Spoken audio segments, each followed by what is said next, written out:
pecados ya son perdonados. Gloria al Señor. En la Biblia dice que salvo soy por la gracia de Jesucristo. Ya por fe en su nombre a la gloria voy, desde que Él me rescató. Si hay un nombre nuevo en la gloria, mío es, sí mío es. Y los ángeles cantan la historia, salvo es el pecado. Si hay un nombre nuevo en la gloria, mío es, sí mío es. Todos mis pecados ya son perdonados. Gloria al Señor. Cantos de alegría elevo hoy a mi Rey y buen Salvador, y todos mis dones a Cristo doy, que me use por su amor. Si hay un nombre nuevo en la gloria, mío es, sí mío es. Y los ángeles cantan la historia, salvo es el pecador. Si hay un nombre nuevo en la gloria, mío es, sí mío es. Todos mis pecados ya son perdonados. Gloria al Señor.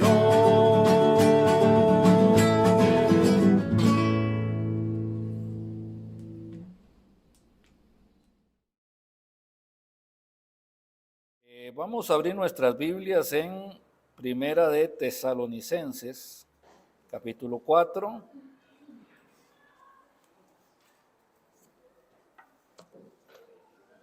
Primera Tesalonicenses, capítulo 4.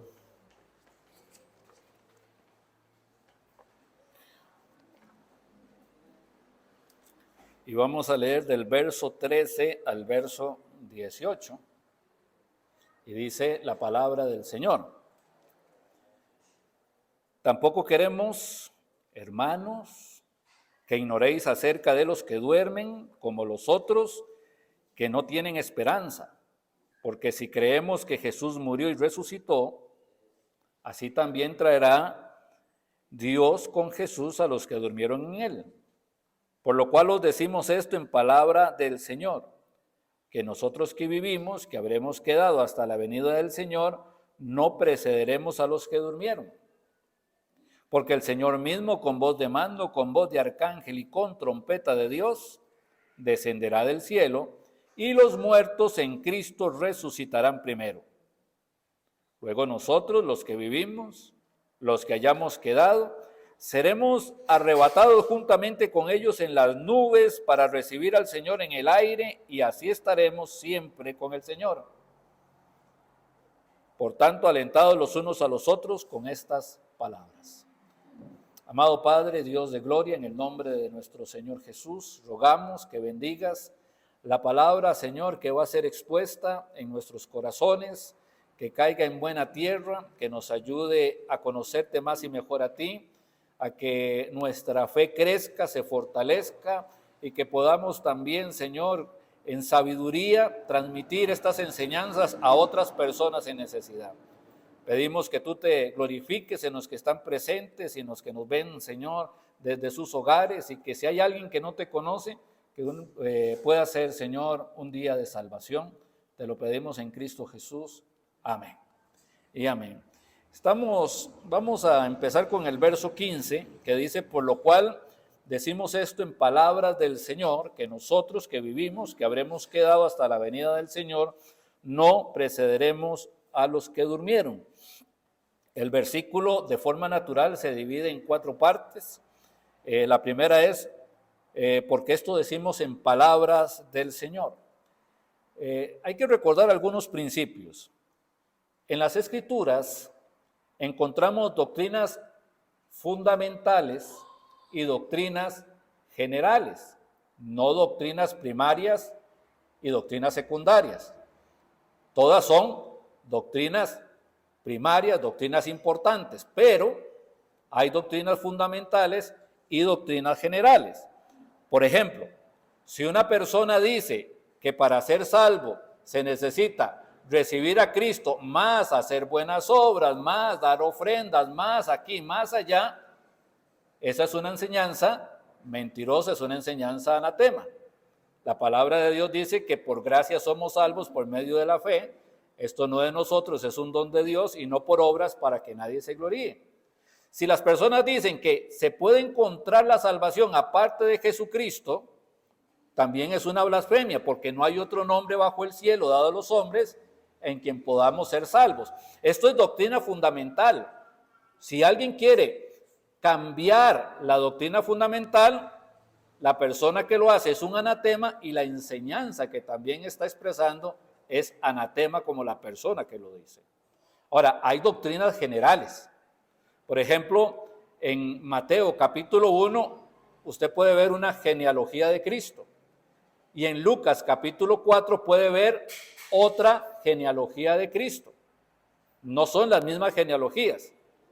Entonces, los estudiosos dicen que la de Mateo es una genealogía según la familia de José y que la de Lucas es una genealogía según la familia de María. Pero usted dice, yo no creo que eso sea así. ¿Qué sucede si usted piensa que esto no es así? No pasa nada, porque no está alterando ninguna doctrina fundamental.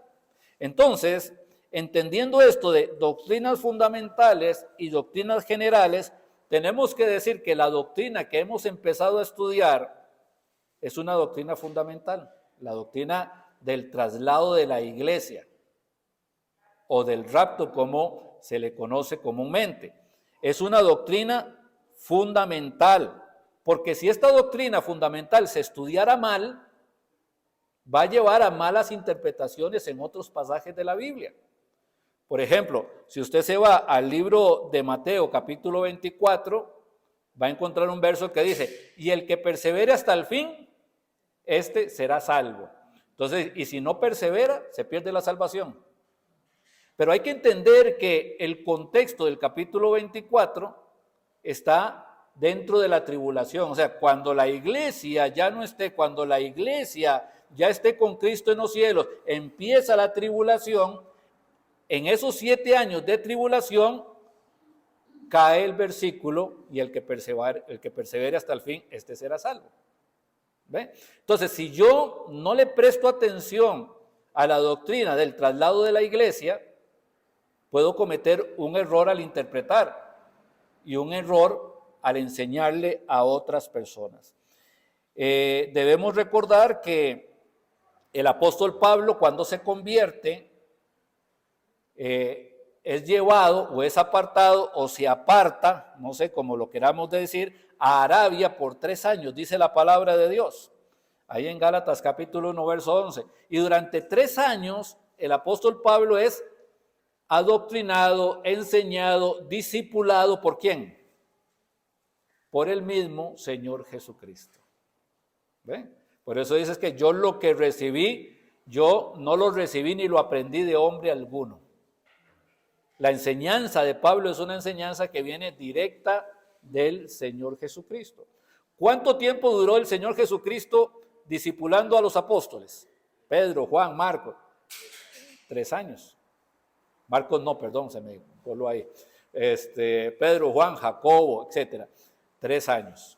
Bueno, Pablo va a pasar por un mismo periodo de 3 años. Y uno dice, bueno, pero Pablo era un conocedor del Antiguo Testamento, se había criado a los pies de Gamaliel. No importa cuánta Biblia una persona conozca, hasta que el mismo Señor no se la revele y empiece a explicársela. No importa, puede saberse la Biblia de Génesis a Apocalipsis. El diablo se sabe la Biblia de Génesis a Apocalipsis, pero no cambia su situación de diablo. Pablo necesitaba que el Señor Jesús lo discipulara. Y fue un discipulado que dura 3 años, a lo largo de 3 años. Hoy la iglesia, por lo general, hace discipulados express, ¿verdad? 3 lecciones, ¿verdad? ¿Cómo conocer, ser santo y servir al Señor en 3 lecciones? Bueno, en las cosas del Señor esto no funciona así. Esto es un asunto de tiempo, de dedicación, de responsabilidad, de entrega, de caerse, de levantarse, de aprender y volver a aprender. Y tenemos que considerarlo también para nuestras vidas. Hay gente que usted les va a hablar, ya yo escuché eso. Y usted les va a hablar, ya es que ya yo me sé todo ese tema. Ya yo escuché predicar de eso. Está bien. Pero no es si lo escuchó predicar, no es si lo sabe, aquí es cuánto ha cambiado eso que usted escuchó su vida. ¿Está viviendo conforme a lo que usted me dice que sabe o solamente lo sabe? Bueno, Pablo pasó por ese proceso de aprender. La doctrina del traslado de la iglesia, aunque hay unos vistazos, unas pinceladas que el Señor nos muestra en las Escrituras, es el apóstol Pablo el que la va a revelar o el que la va a enseñar de manera más abierta. Por ejemplo, si usted se va al libro de Génesis, habla de un personaje en Génesis, Enoc, ¿verdad? Y dice la palabra de Dios que un día Dios se llevó a Enoc. Punto. De todos los demás personajes dice, y murió, ¿verdad? Y tenía tantos años y murió, y tenía tantos años y murió. Pero Enoc, no se encontró Enoc, se desapareció Enoc, porque le llevó Dios. Bueno, ¿qué diferencia hay en esto que está mostrando? ¿Cómo fue que le llevó Dios? Hasta este momento no tenemos más luz. Seguimos leyendo la Biblia. Entramos a los libros históricos. Entramos a Segunda de Reyes y en Segunda de Reyes vemos que el Señor se va a llevar a Elías. Y llega el profeta Elías y va caminando y de un momento a otro viene carros de fuego y se lo llevan y lo arrebatan de la par de Eliseo. Y Elías no murió, simplemente el Señor se lo llevó. Tenemos otro vistazo de lo que es que las personas no necesariamente tienen que morir, ¿verdad? Aquí tenemos 2.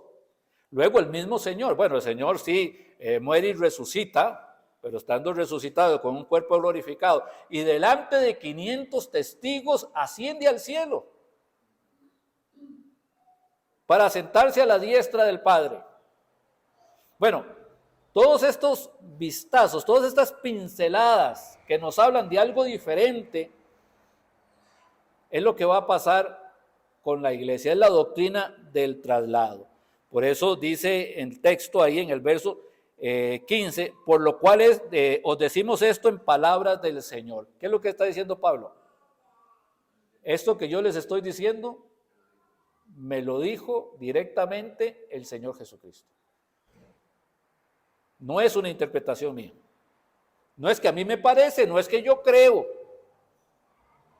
Es que el Señor me está diciendo que así va a ser. Esto que lo digo en palabras del Señor.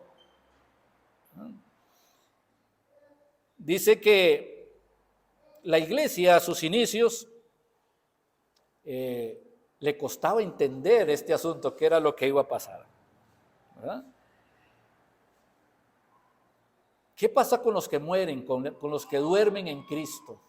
Cuando el Señor venga por la iglesia y se lleve a los que están vivos, ¿qué van a pasar con los que quedaron dormidos, con los que ya murieron?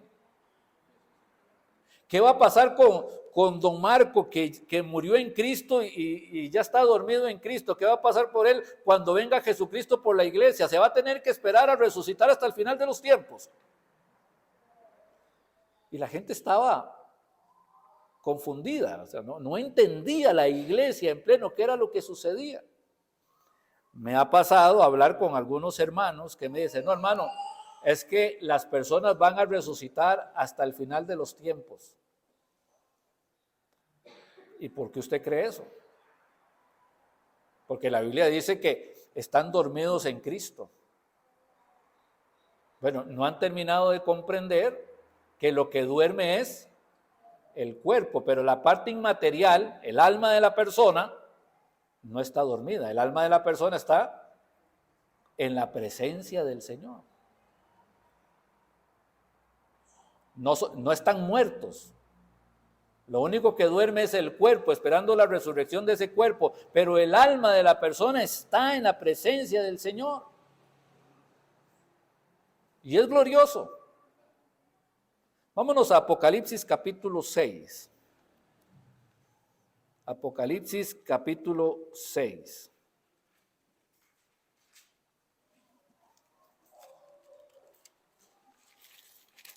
Estos son unas personas que murieron durante el tiempo de la tribulación. ¿Sí?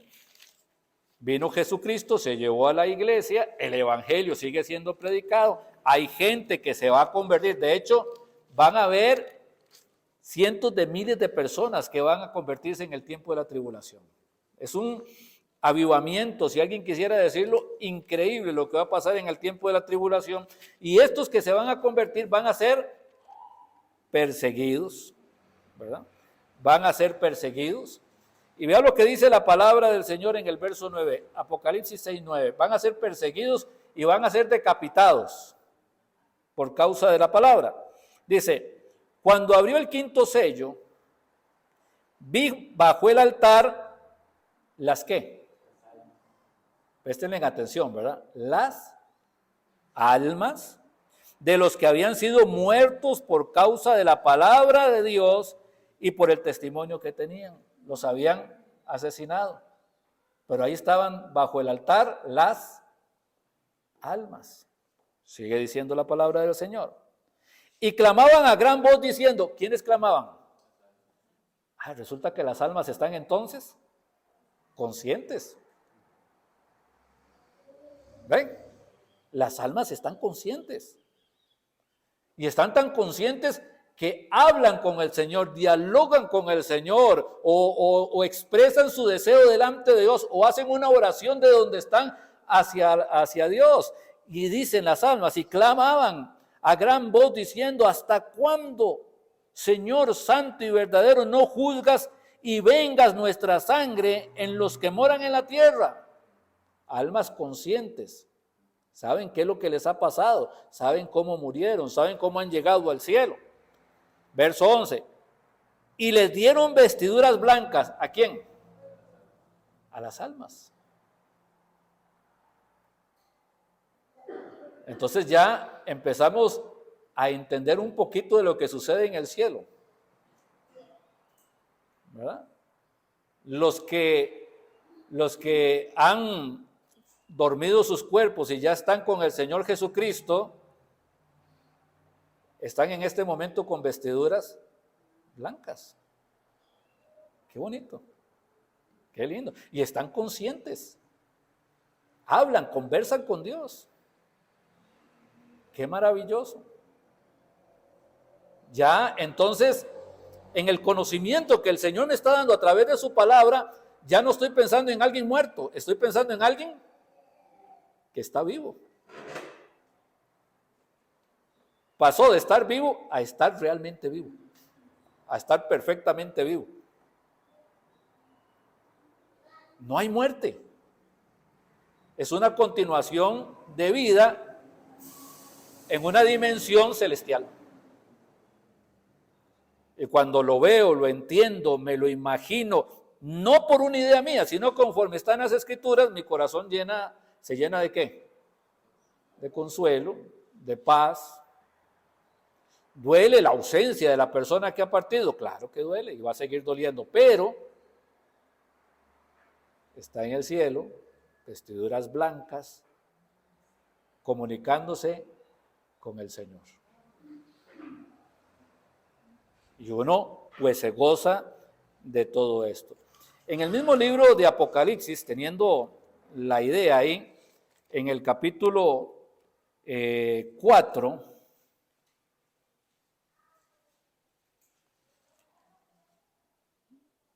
para ver si era en el 4. Ok, verso 4 dice, Y alrededor del trono habían 24 tronos, y vi sentados en los tronos a 24 ancianos. Los que estudian profecía tienen que recordar que estos 24 ancianos representan a la iglesia de Cristo en general. ¿Okay? Dice, y estos 24 ancianos, dice, vestidos de ropas blancas, con coronas de oro en sus cabezas. ¿Qué es lo que dice la palabra del Señor? Que va a pasar un día, el Señor nos va a dar coronas, ¿verdad? ¿Y qué va a pasar con esas coronas? Las vamos a poner a los pies del Señor. Entonces vuelve a darme la idea de personas que están ahí vestidas de blanco, etcétera, ¿verdad? Y si usted empieza a leer así el libro de Apocalipsis, se va a dar cuenta de ese principio. Empiece a marcarlo. Y se va a dar cuenta que no estamos hablando de gente que murió, sino de gente que está en la presencia del Señor. Literalmente, que hablan, que están conscientes, vestidos de blanco, esperando la reunión de todos los hermanos cuando sea el tiempo. Amén. Claro, esto es más bonito de meterse y todavía estudiarlo más a fondo, pero al menos que la palabra vaya quedando sembrada en nuestro entendimiento. Volvemos ahí entonces a 1 Tesalonicenses, por lo cual os decimos esto en palabras del Señor, que nosotros, los que vivimos, que habremos quedado hasta la venida del Señor. Luego tenemos esa palabra venida, hasta la venida del Señor. Si usted lee el libro de 1 Tesalonicenses con tranquilidad, mire, es un libro pequeñito, yo creo que no dura usted media hora leyéndoselo.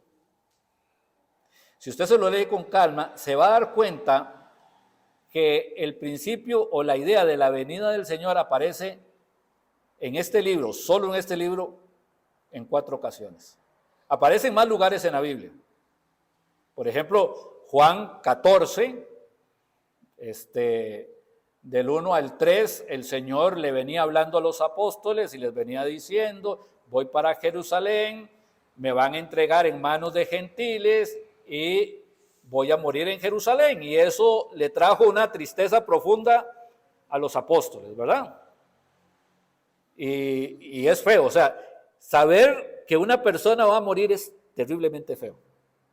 No ha muerto, solo sabemos que va a morir. Entonces, ese tiempo, esa espera, esos días que empiezan a darse, ese estar pensando constantemente en eso, es desgastante, es difícil, es agotador. Pero el Señor les dice, no se turbe vuestro corazón. ¿Creéis en Dios? Creed también en mí. Y revela algo que muchas veces hemos oído, pero que no es un cuento de ficción, sino que es una verdad. En la casa de mi Padre muchas moradas hay.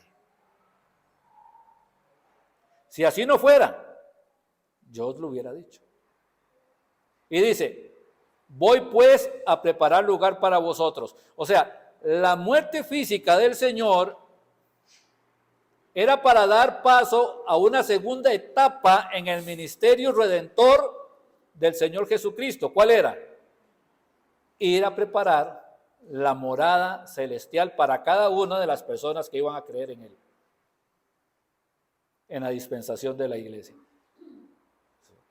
Entonces el Señor no me está hablando de muerte, se acabó, me está hablando, no.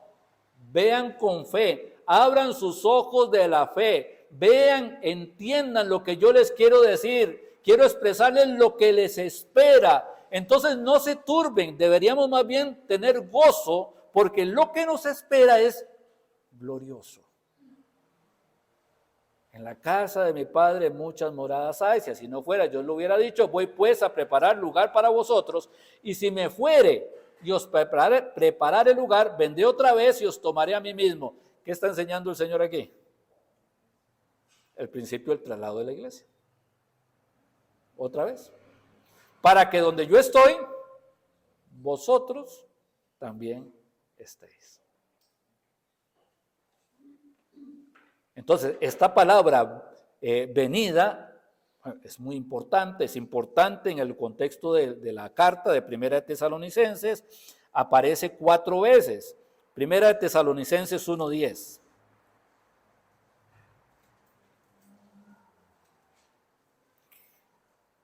Y en el 1:10 dice, y esperar de los cielos a su Hijo, al cual resucitó de los muertos, a Jesús, quien nos libra de la ira venidera. Esperar, está hablando de la venida. Es la misma palabra en el original. A la manera de traducirla nos da la idea para que la entendamos. Y esperar de los cielos, la venida, esperar de los cielos a su Hijo, al cual resucitó de los muertos, a Jesús, quien nos libra de la ira venidera. Entonces sabemos que el Señor viene y que viene a llevarnos y que en ese pasaje o traslado para estar con Él vamos a ser libres ¿de qué? De la ira venidera. Ninguna condenación hay para los que están en Cristo Jesús. Bueno, de cierto os digo, el que oye mi palabra y crea al que me envió, tiene vida eterna y no vendrá a condenación, mas ha pasado de muerte a vida. Otro de los textos que tenemos es el capítulo 2, siempre en Primera Tesalonicenses, verso 19.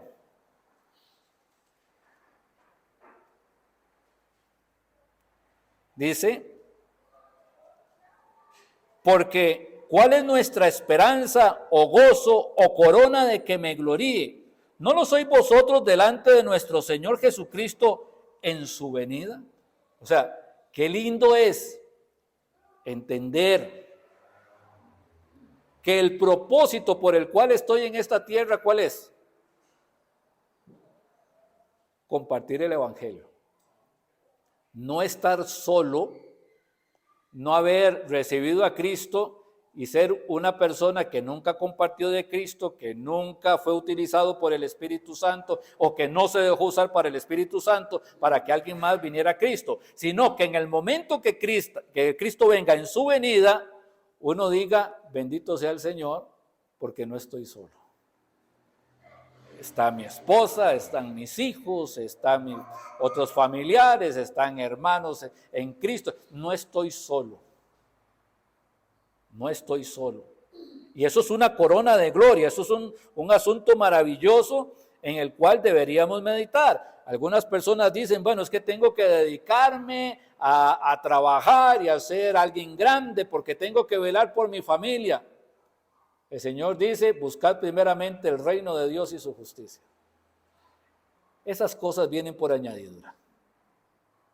A nosotros nos toca predicar el Evangelio. Ningún embajador de un país que es enviado a otro, llega a ese otro país a ocuparse en otra cosa. Llega a representar a su país. Ese es su trabajo principal. Esa es su labor las 24 horas del día mientras que dure el tiempo de su ministerio en ese lugar. Bueno, la Biblia dice que nosotros mientras estamos aquí somos embajadores de Cristo. Representamos a Cristo y debemos de estar entonces ocupados en compartir el mensaje de salvación para que cuando Él venga en su venida nos sintamos gozosos delante de Él. Tenemos otro texto, capítulo 3, verso 13. Dice, voy a leer del 11, dice, mas el mismo Dios y Padre nuestro y nuestro Señor Jesucristo dirija nuestro camino a vosotros. Y el Señor os haga crecer y abundar en amor unos para con otros y para con todos, como también lo hacemos nosotros para con vosotros, para que sean afirmados vuestros corazones. Sigue diciendo, irreprensibles en santidad delante de Dios nuestro Padre, en la venida de nuestro Señor Jesucristo con todos sus santos. Aquí ya todavía nos da un poquito más de luz. Mire que conforme usted va viendo versículos, hay más luz. El Señor va a venir un día, lo estamos esperando. Hoy lo estoy esperando. Hoy puede ser el día en que Él venga por su iglesia. Y dice que Él va a venir, pero dice que va a venir con todos sus santos. ¿Quiénes son los santos con los que va a venir? Todos esos que han muerto en Cristo. Todos esos que ahorita están con vestiduras blancas, sentados con Cristo en los lugares celestiales, vienen con Él. Y vamos a tener un encuentro con el Señor en los aires. Esto vamos a darle más tiempo para explicarlo con mayor profundidad. Bueno, pero tenemos esto. Y un versículo más, capítulo 5, verso 23. Capítulo 5, verso 23. Dice la palabra del Señor: y el mismo Dios de paz os santifique por completo.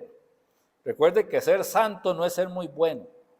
Ser santo es alguien que está apartado para Dios, o que fue apartado por Dios para Él. Y el mismo Dios de paz os santifique por completo, y todo vuestro ser, espíritu, alma y cuerpo, sea guardado irreprensible, o sea, que no tenga nada por qué ser reprendido, que sea guardado irreprensible para la venida de nuestro Señor Jesucristo. Y Él es el que lo llama, el cual también lo hará. Y tenemos entonces allí este cuadro de Él viene, hay que esperarlo. Este venir es alguien que está cercano, que está a la par. El Señor viene para estar cercano, está a la par. El Espíritu Santo mora en nosotros hoy, somos el templo del Espíritu Santo. Pero el Señor viene, va a estar a la par nuestra, va a estar con nosotros también. Este es el cuadro, digamos, de una manera más profunda para entenderlo. Él viene, vamos otra vez a 4:15. Dice: por lo cual os decimos esto en palabras del Señor, que nosotros los que vivimos, los que habremos quedado hasta la venida del Señor, no precederemos a los que durmieron. No seguiremos a los que durmieron.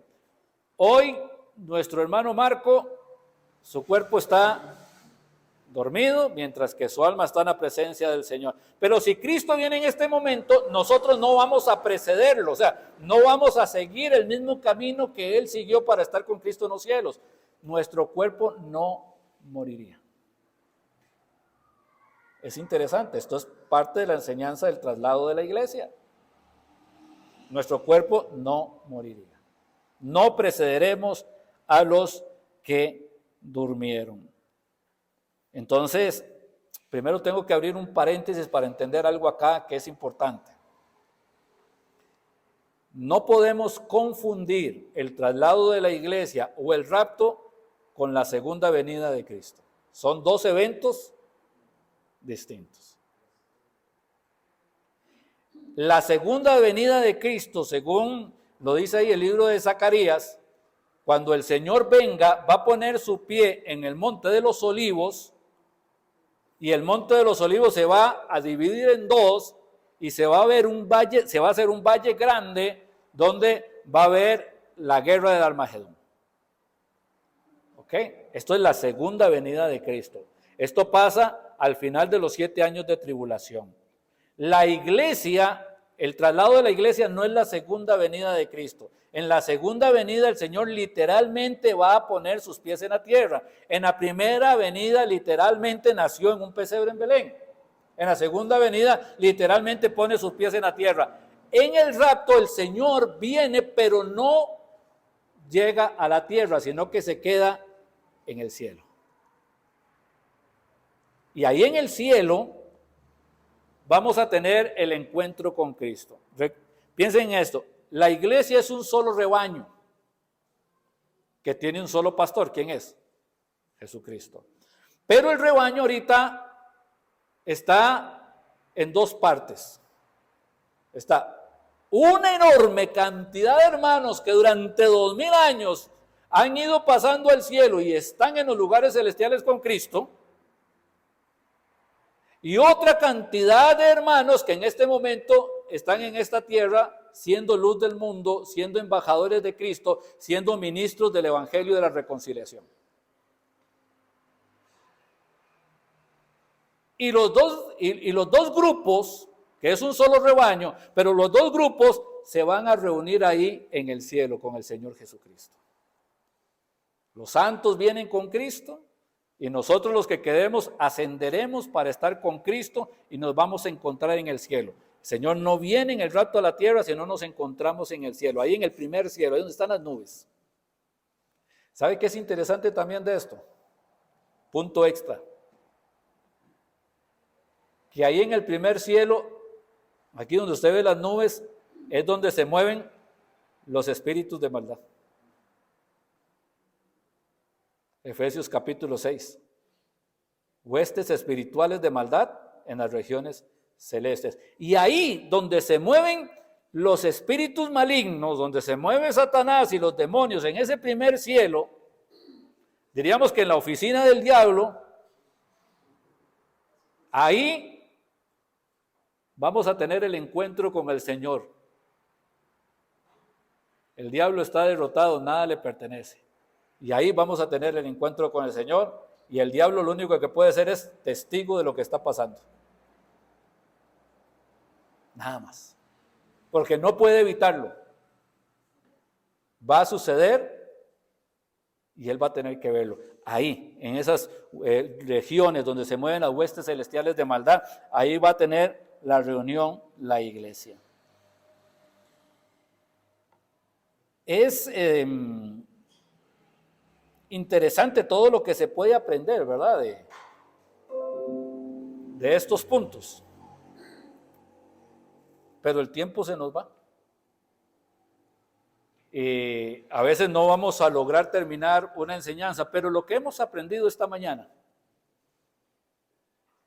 lo que nos ha quedado, lo importante es, si usted quedó confundido en algo y podemos ayudarle para entenderlo mejor, por favor, búsquenos, estamos para servirles. Que lo que haya quedado, que quede sembrado en su corazón. Hoy que vamos a estar en el funeral y que van a haber muchas lágrimas por el dolor, por la ausencia de una persona que no va a estar más durante un tiempo con su familia. El recordar esto que hemos aprendido hoy va a dar consuelo a nuestros corazones y nos va a permitir consolar a los que están llorando también. Y decirles la verdad de Dios. La verdad consuela, pero lo maravilloso es que sigue siendo verdad. Hay gente que trae consuelo pero sin sentido. Ya no está sufriendo, ya está descansando, ya no está enfermito. Ya. Sí. A mí me duele igual. Pero cuando me dicen, es que la palabra de Dios me enseña que don Marco está ahorita en la presencia del Señor, con una vestidura blanca, sentado con Cristo en los lugares celestiales, teniendo conversación directa con el Señor. Esa verdad sí me consuela. Y esa verdad quita la turbación de mi alma. Y esa verdad me hace esperar gozoso el día en el que el Señor me llame. Le quita ese temor a la muerte. Qué miedo morirme. Pero cuando ya yo sé lo que me espera, cuando yo entiendo, cuando he aprendido por las Escrituras que lo que viene es muchísimo mejor, porque estar con Cristo es muchísimo mejor.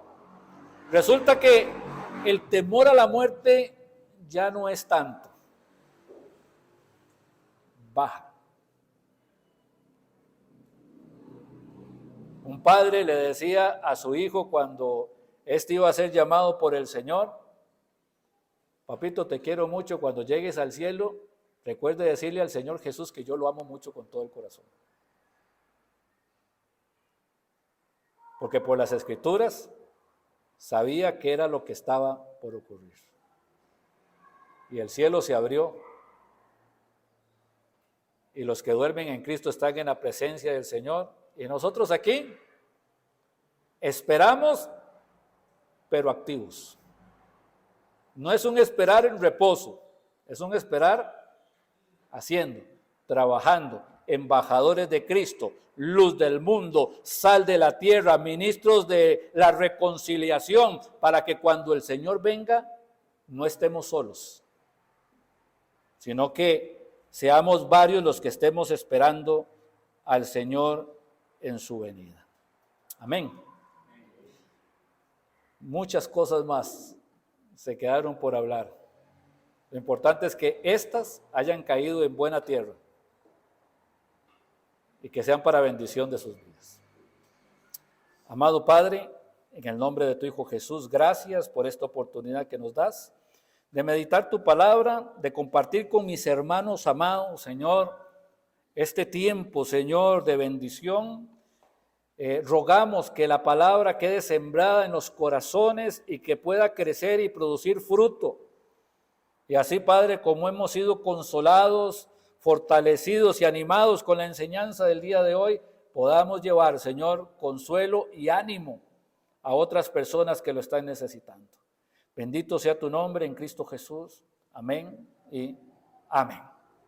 Que el Señor les bendiga y guarde. Que el Señor haga resplandecer su rostro sobre cada uno de ustedes y tenga de cada uno de ustedes misericordia. Que el Señor alce sobre ustedes su rostro y ponga en cada uno de sus corazones paz. Levantamos nuestras Biblias.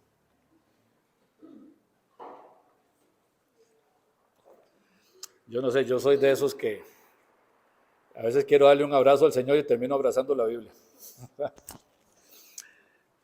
Lea la Biblia, lea la Biblia, lea la Biblia y lea la Biblia, porque es lo único que renueva nuestros pensamientos y nos permite andar por el camino de la bendición. Que el Señor les bendiga.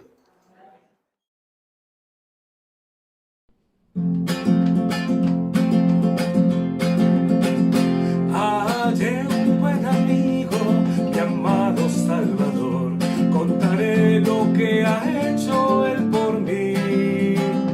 Hallándome perdido e indigno pecador, me salvó y ya me guarda para sí. Me salva del pecado, me guarda de Satán, promete estar conmigo hasta el